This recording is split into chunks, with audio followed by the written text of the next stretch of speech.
I'm really surprised by one, but not so surprised with Twinspired. But my mom always said I left things to the last minute, so.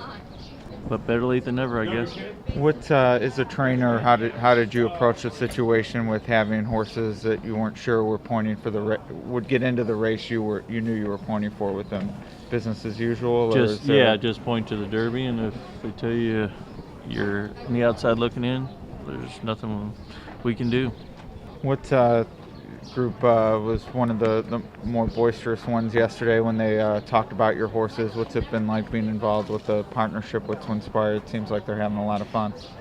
They're great. We got together a few years ago, and we've just had so much fun. And not only they've been clients, they've been great friends as well. And they grew up in Louisville, so it'll be very, special to everybody, obviously, but for different reasons. We're going to keep them in their same routine. Hello. And it's worked for us so far, so I don't believe in changing it. Was the Coolmore Lexington at the time a lot of talk about how the winner wouldn't have enough earnings, but were you thinking of that race as a Derby prep at the time? Not necessarily. I was thinking, boy, this is a fine year to reduce the purse. What was Mr. Ramsey the one to call you about getting in, or did you get to call him to tell him? I was calling him. What was that conversation? How'd it go?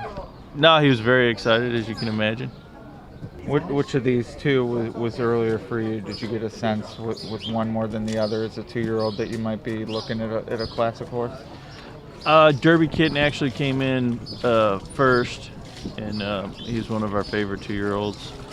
And then we bought Twinspired at the Maryland sale, so that was after the Preakness. But obviously he was named with this race in mind. You worried that you'll have an underlaid exacta with a lot of people playing Derby Kitten and Twinspired? Well, I hope to make them double happy.